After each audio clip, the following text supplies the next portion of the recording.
보좌 앞에 수정과 같은 유리바다가 있고 보좌 가운데와 보좌 주위에 네 생물이 있는데 앞뒤에 눈들이 가득하더라. 그 첫째 생물은 사자 같고 그 둘째 생물은 송아지 같고 그 셋째 생물은 얼굴이 사람 같고 그 넷째 생물은 날아가는 독수리 같은데 네 생물은 각각 6날개를 가졌고 그 안과 주위에는 눈들이 가득하더라. 그들이 밤낮 쉬지 않고 이르기를 거룩하다 거룩하다 거룩하다 주 하나님 곧 전능하신 이여 전에도 계셨고 이제도 계시고 장차 오실 이시라 하고 그 생물들이 보좌에 앉으사 세세토록 살아계시는 이에게 영광과 존귀와 감사를 돌릴 때에 24 장로들이 보좌에 앉으신 이 앞에 엎드려 세세토록 살아계시는 이에게 경배하고 자기의 관을 보좌 앞에 들이며 이르되 우리 주 하나님이여 영광과 존귀와 권능을 받으시는 것이 합당하오니 주께서 만물을 지으신지라 만물이 주의 뜻대로 있었고 또 지으심을 받았나이다 하더라. 지난주에 우리 요한이 불림을 받아서 올라가서 하나님의 또 다른 계시 7교회의 소식 외에 하늘의 환상을 보는 모습을 봤습니다. 그 보좌 주변에 펼쳐지는 모습, 그 메시지를 오늘 한번 살펴보려고 합니다. 보면 6절 7절에 이렇게 기록하고 있어요. 보좌 앞에 수정과 같은 유리바다가 있고 보좌 가운데와 보좌 주위에 네 생물이 있는데 앞뒤에 눈들이 가득하더라. 그 첫째 생물은 사자 같고 그 둘째 생물은 송아지 같고 그 셋째 생물은 얼굴이 사람 같고 그 넷째 생물은 날아가는 독수리 같은데 이렇게 기록을 해요. 유리바다가 제일 먼저 나와요. 유리바다 역시 상징입니다. 만약에 유리바다가 실제면 그 바다에 들어갔다가는 엄청난 상처를 입고 나오겠죠. 유리바다에 들어가면. 여기서 이 바다는 성경의 창세기를 보면 궁창이라고 부르기도 합니다. 궁창. 창세기 보면 궁창이 두 군데예요. 위에 궁창, 아래 궁창 이렇게 있다고 표현을 해요. 이 궁창은 하늘에서 이 펼쳐질 마지막 때, 세상 마지막 종말 때의 그 상황을, 그림을 설명하기 위한 건데요. 궁창을 하늘의 바다로 표현을 합니다. 하늘의 바다. 그래서 이 궁창은 하늘을 말합니다. 하늘 위에 하늘. 그런데 오늘 중심은 뭐냐 하면 이 구절의 중심은 그 가운데 있는 네 생물이 핵심이에요. 네 생물이 어떤 의미인가를 우리가 잘 살펴야 은혜가 되고 이 말씀을 이해할 수가 있습니다. 이 생물의 모습을 상징적으로 표현해 놓은 모습을 한번 보십시오. 앞뒤에 눈이 가득 달려 있는데 이것도 역시 상징이에요. 눈이 여기저기 박힌 생물이 실존한다는 뜻이 아닙니다. 여기서 눈이 가득하다라는 말은 하나님의 주재하심, 하나님이 알지 못하시는 것이 없는 그 통찰력, 지혜로우심을 표현하는 모든 것을 다 보고 계시고 모든 것을 다 알고 계신다라는 거예요. 그래서 하나님의 살피심은요, 어느 장소, 어느 때든지 계시지 않는 곳이 없다. 그래서 우리는 예전에 우리에게 가르쳐 주시는 목사님들은 한자 세대시기 때문에 이 사자성어를 만들어서 많이 알려주셨어요.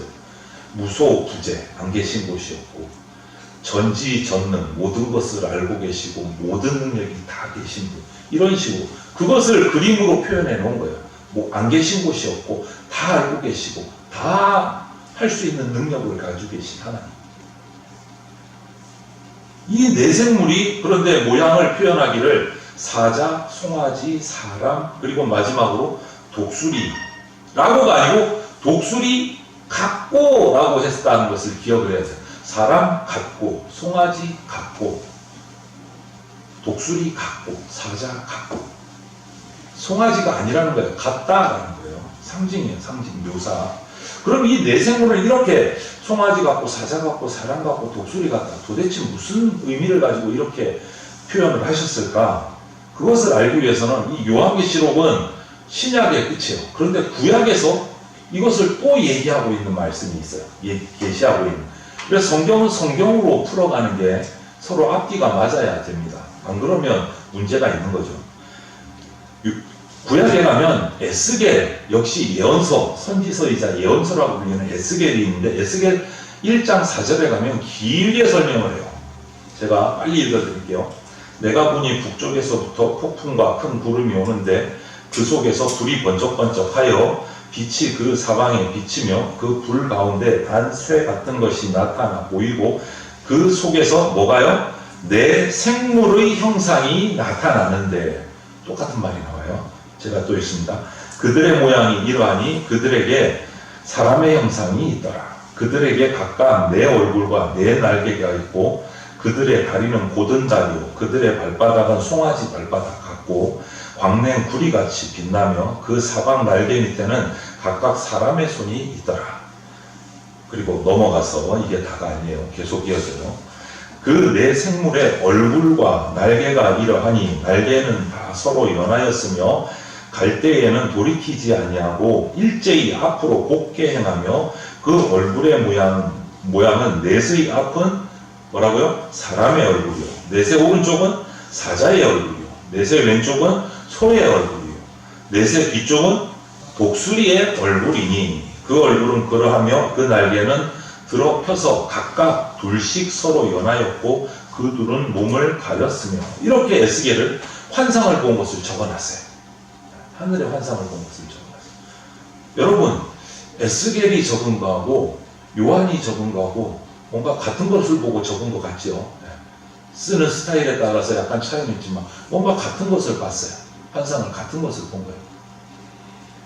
그런데 이 에스겔이 에스겔서를 쓴 이 역사적인 배경을 보면 이스라엘 백성이 포로로 붙잡혀갔을 때 아수르로 바벨론으로 붙잡혀가서 메데 바사를 거쳐서 그발이라는 강가에서 포로 생활을 하고 있을 때 이 환상을 보여주신 거예요. 에스겔 선지자.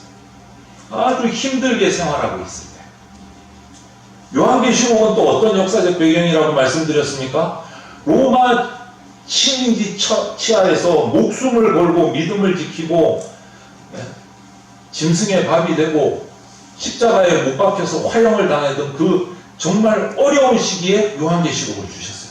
역사적인 그 어려움의 배경이 비슷한 거예요. 아주 힘들 때 이 계시를 보여주신 거예요. 아주 힘들 때. 그래서 이 등장하는 네 생물의 형상이 등장을 하는데 이 네 생물이 각각 네 생물이 아니고 어떻게 되어 있더라고요? 분리되어 있는 게 아니고 한 몸이에요. 한 몸. 연하여 있더라. 붙어 있어요. 한 생물이에요. 그래서 이 네 생물은 각각의 생물이 아니고 성격이 다른 여러 가지 존재를 암시하는 뭔가 한 존재를 말하는 거다. 뭔가 한 존재. 그러면 이 네 생물의 이미지를 다 포함하고 있는 존재가 뭘까? 에스겔서 역시 10장으로 넘어가면 이런 말씀에서 우리가 실마리를 찾을 수 있어요. 10장 14절 15절에 보면 그룹들에게는 각기 내면이 있는데 벌써 뭔가 좀 느낌이 싹 오시죠. 내면이 있는데 첫째 면은 그룹의 얼굴이요, 둘째 면은 사람의 얼굴이요, 셋째는 사자의 얼굴이요, 넷째는 독수리의 얼굴이더라. 그룹들이 올라가니 그들은 내가 그발 강가에서 보던 생물이라. 에스겔이 봤는데 어디서 보던 생물이라고요? 그발 강가에서 보았던 그 환상에 나타난 생물이 바로 이 그룹들이었다라고 아예 기록을 하고 말씀을 하고 있어요. 그런데 에스겔이 본 그 네 생물이 어디에 등장을 해요? 요한이 본 요한계시록에 똑같이 또 기록을 하고 같은 존재입니다. 같은 존재. 이 네 생물의 정체가 이제 껍질이 하나 싹 벗겨지는 순간인 거예요. 바로 뭐죠? 그룹들에게는 이라면서 그룹의 모습을 설명하는데 이 환상의 모습 그대로 설명합니다. 여러분 그룹이 뭡니까? 그룹은요 천사의 무리를 말하는 거예요. 천사. 천사를 그룹이라고 말해요. 성경에서 천사들이 여러 몇몇 종류들이 등장을 하는데 천사의 역할이 각자 다른 천사들이 있어요. 그래서 예를 들어서 스랍이라고 하는 천사가 성경에 등장합니다. 스랍은요 주로 하나님을 찬양하고 노래하는 찬양하는 천사들이 등장할 때 스랍이라는 명칭이 등장합니다. 스랍.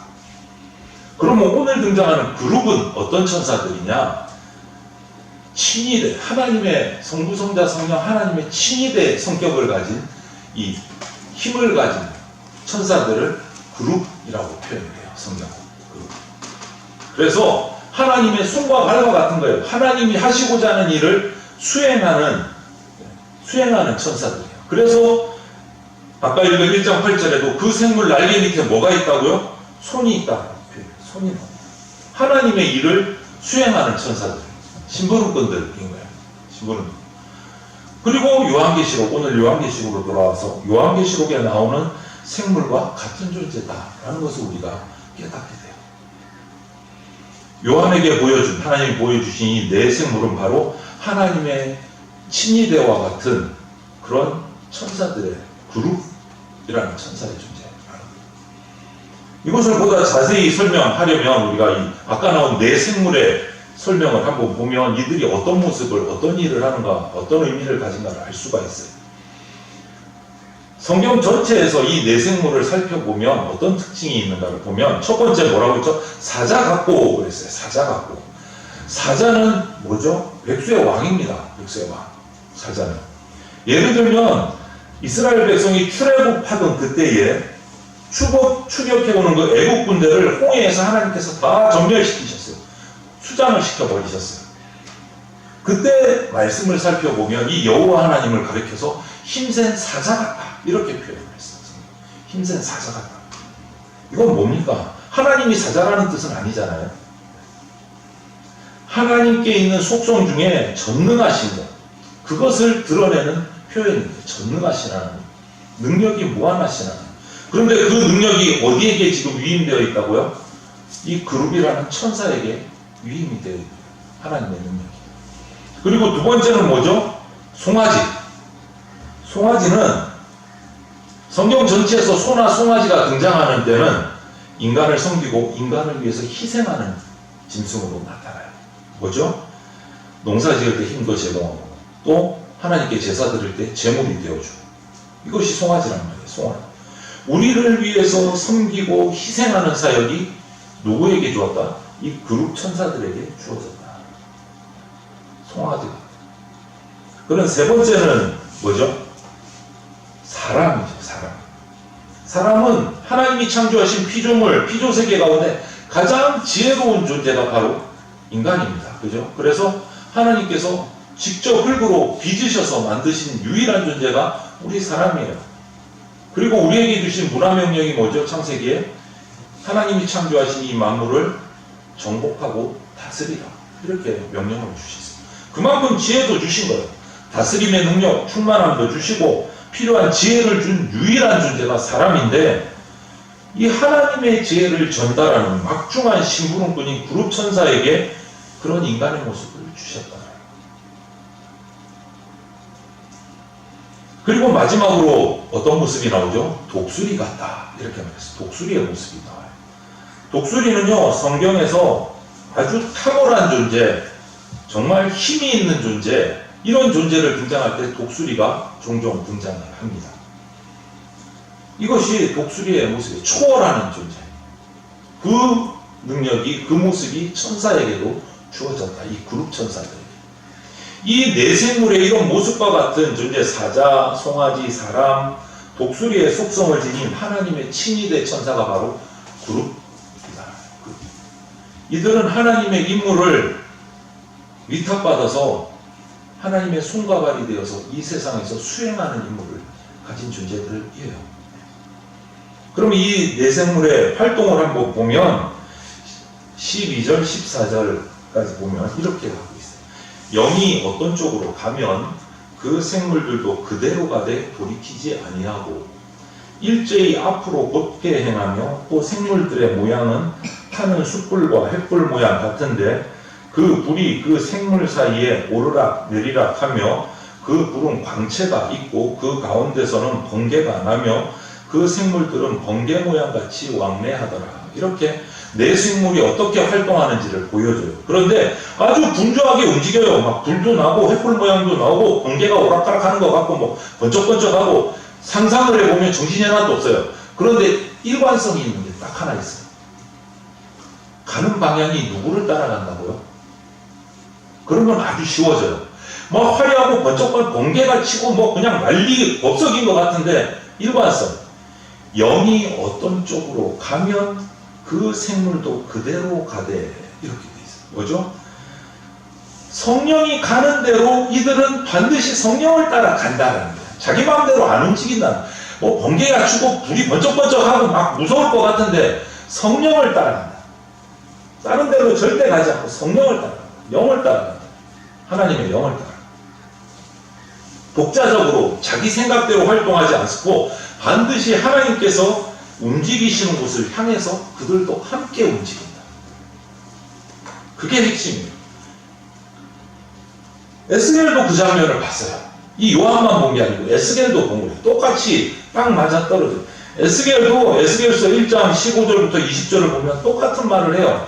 같은 것을 보고 더 길게 적었어요. 에스겔.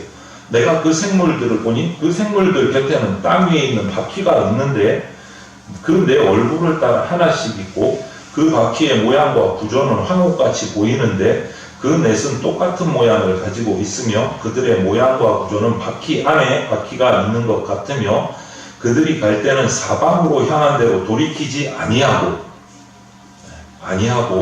가며 그 둘레는 높고 무서우며 그 네 둘레로 돌아가며 눈이 가득하며 그 생물들이 갈 때는 바퀴들도 그 곁에서 가고 그 생물들이 땅에서 들릴 때는 바퀴들도 들려서 여기까지는 말이 무지무지 복잡한 것 같은데 그 다음이 핵심이에요. 뭐죠? 영이 어느 쪽으로 가면 생물들도 영이 가려는 곳으로 가고 바퀴들도 그 곁에서 들리니 이게 핵심이에요. 성령이 가는 곳으로 그들이 함께 됩니다. 자기 마음대로 가는 게 아니다라는 거예요. 천사들. 이는 생물의 영이 그 바퀴들 가운데 있으니라. 요한이 본 것과 에스겔이 본 것이 같은 것을 봅니다. 여기서 등장하는 땅 위에 있는 바퀴, 이게 뭐죠? 하나님께서 움직이시는 거예요. 그들도 그래서 간다는 거예요. 하나님이 이 땅 가운데 역사하시는 모습을 상징적으로 바퀴로 보여주신 거예요. 성령께서 역사하실 때 천사들도 함께 가서 일한다. 복잡한 것 같지만 핵심을 잡으면 의외로 한눈에 잡히는 말씀인 거예요. 영, 내 생물, 그리고 바퀴가 따로따로 움직이는 게 아니고 반드시 한 마음으로 한 곳을 향해 같이 움직입니다. 왜 이런 환상이 구약에서 에스겔에게 보여졌고 신약에 와서 요한에게 보여졌을까? 그래서 에스겔서에 그 기록이 남아있고 요한계시록에 똑같은 기록이 남아있을까? 이유는 서두에서 말씀드린 것과 똑같아요. 이런 말씀을 보여주신, 환상을 보여주신 이유는 에스겔 선지자 때와 사도 요한 때의 역사적인 상황이 똑같다. 어떤 상황입니까? 성도들이 극심한 고통 속에 있고 세상의 핍박을 받고 불공평함, 억울함으로 가득 차 있는 그 시절, 환난과 고난이 그치지 않고 있는 그 상황, 이런데 그들이 낙심하지 않고 이 환상을 통해서 다시금 하늘나라를 바라보고 하나님의 역사하심을 깨닫고 믿게 해주려고 이 말씀을 보여주죠. 너희들 혼자 아니야. 내가 보고 있어. 내가 함께하고 있어. 지켜주고 있어. 일하고 있어. 이거를 말씀하고 계시는 거예요. 결국 하나님은 이 환상을 통해서 성도들에게 구약 때든지 신약 때든지 오늘에든지 당신이 전능한 하나님, 전지전능한 하나님이시다. 이것을 우리에게 선언하고 계신 말씀이에요. 그리고 그 전지전능하신 하나님 아버지께서 우리의 눈물, 우리의 고난, 이 세속 악한 땅에서의 현실에 고통당하는 것 모든 것 다 알고 계시고 내가 함께하고 있다라고 선포해 주신 위로의 말씀이에요. 위로의 말씀. 그리고 나서 계시록 4장 9절부터 11절을 보면 이런 말씀을 주십니다. 그 생의 영광과 존귀와 감사를 돌릴 때에 24장로들이 보좌에 앉으신 이 앞에 엎드려 세세토록 살아계시는 이에게 경배하고 자기의 관을 보좌 앞에 드리며 이르되 우리 주 하나님이여 영광과 존귀와 권능을 받으시는 것이 합당하오니 주께서 만물을 지으신지라. 우리 함께 읽어볼까요? 만물이 주의 뜻대로 있었고, 제가 안 넘겼나요? 죄송해요. 파란 글 이것도 안 넘겼네요. 여기서 볼까요? 맨 마지막 볼까요? 만물이 주의 뜻대로 있었고 또 지으심을 받았나이다 하더라. 우리 개신교에서 가장 중요한 주제가 뭐냐면 여기 나와요. 하나님이 창조주시라. 하나님이 창조주시다. 하나님께서는요, 우리를 그냥 창조해 놓으시고 세상에 던져 놓으시고 뭐 우리가 죽든지 살든지 고통을 당하든지 그냥 내버려 두시는 분이 아니다라는 거예요. 아니다. 이 신론을 믿는 신봉자들은 그렇게 말해요. 신은 우리를 만들어 놓고 책임도 안 진다. 하나님은 그런 분 아니십니다. 오늘 그 얘기를 하고 계신 거예요. 요한계시록에서, 에스겔서에서. 눈물과 죄로 얼룩진 정말 모순에 가득해 보이는 이 역사 속에 들어오셔서 에스겔의 표현처럼 바퀴를 불려서 일하고 계신다. 개입하고 계신다. 우리 인간의 역사 속에. 예를 들어서 구약의 요셉을 보면 형들에게 억울하게 누명을 쓰고 팔려서 정말 긴 세월 동안 억울한 고통을 당했어요. 그런데 그때 하나님이 그냥 두고만 보셨습니까? 하나님 안 계셨어요?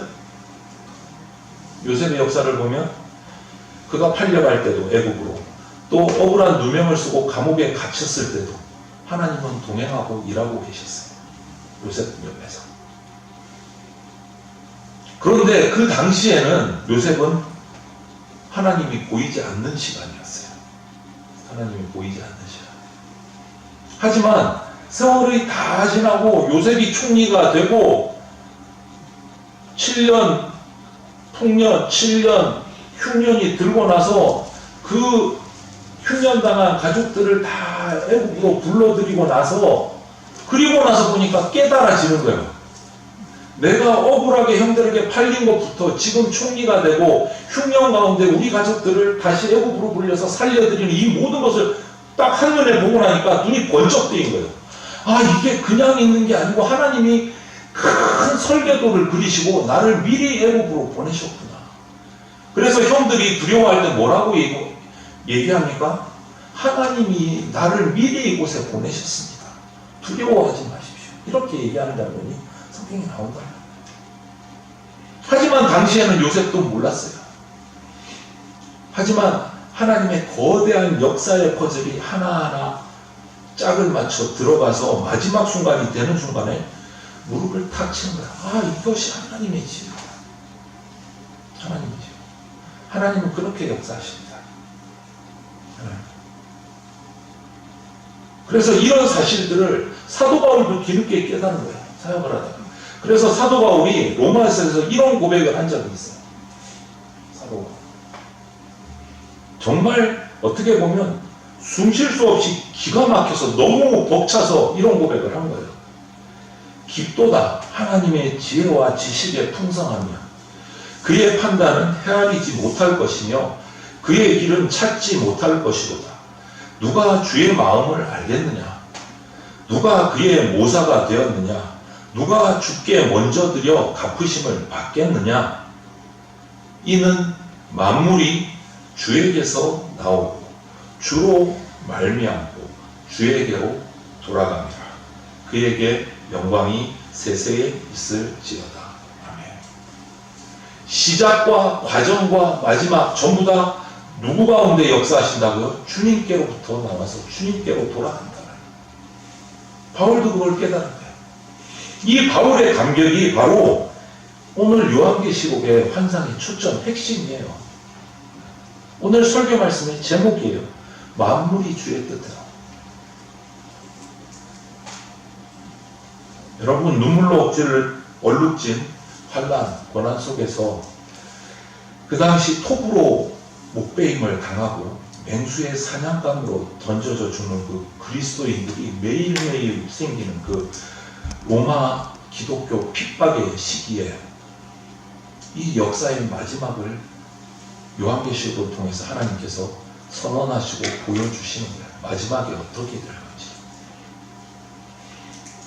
반드시 그분의 목적을 이루실 것이고 선을 이루시고 당신의 백성들을 구원하신다 라는 것을 요한계시록을 통해서 보여주신다. 그래서 그들은 카타콤이라는 땅굴을 파고 평생을 수십 년을 그 땅속에 숨어서 하나님을 예배하며 살면서도 원망하지 않고 그곳에서 서로 사랑하면서 예배하면서 하나님의 신앙을 지킬 수 있었던 겁니다. 이 말씀이 있었기 때문에, 이 소망이 있었기 때문에. 어떻습니까? 오늘 지금 내가 믿고 있는 하나님은 어떤 하나님이십니까? 그리고 한 번 더 묵상해 주십시오. 나는 그 하나님과 정말 아름다운 관계를 맺고 있는가?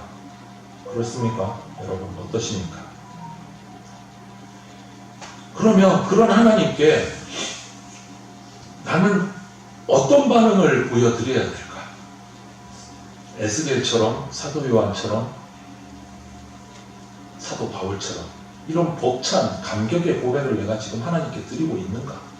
아니면 원망만 하고 있는가? 투덜투덜. 깊이 한번 묵상해 보십시오. 깊이. 우리 신앙 선배들은 그래서 환란의 시기에 이 찬송을 많이 불렀다고 해요. 384장인데요. 믿음으로 사는 자는 하늘 위로 받겠네. 믿음으로 사는 자는 땅의 축복 받겠네가 아니에요. 땅의 축복은 부수적인 거예요. 핵심은 뭐예요? 하늘의 축복이에요. 하늘의 축복. 그래서 384장에서 우리 선배들은 믿음으로 사는 자는 하늘 위로 받겠네. 일제의 그 치하 속에서 고난과 핍박을 당하고 고문을 당하면서도 이 찬양을 부르셨던 거예요. 하늘 위로를 믿기 때문에.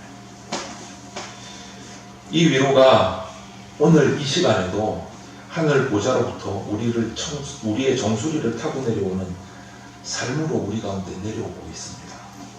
놓치지 마십시오.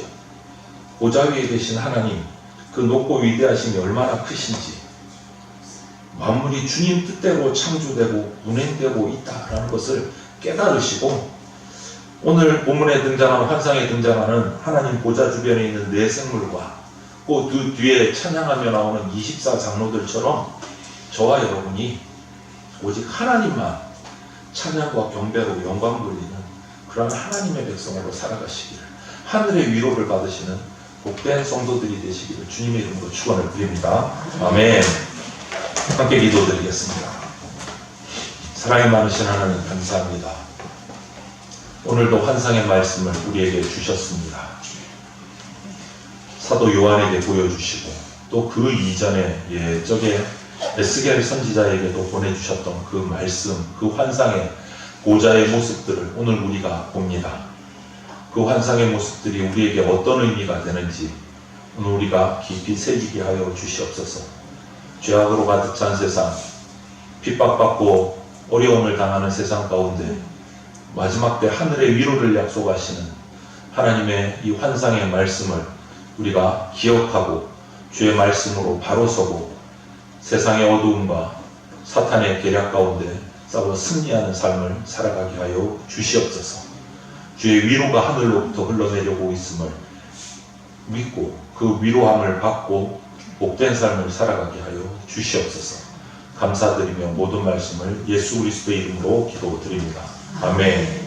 기도드립니다. 주 예수 그리스도의 피 묻은 십자가 은혜와 독생자를 보내주신 하나님 아버지의 그 크신 사랑과 지금 이 순간에도 역사하고 계시는 성령님의 보호 인도하시니 만물이 주의 뜻대로 창조되고 운행됨을 믿으며 보좌에 앉으신 하나님께 영광과 존귀와 감사를 돌리는 대전 장로교회 성도들과 모든 주의 백성들의 가정과 일터와 삶의 모든 자리 위에 영원토록 함께 있을지어다. 아멘.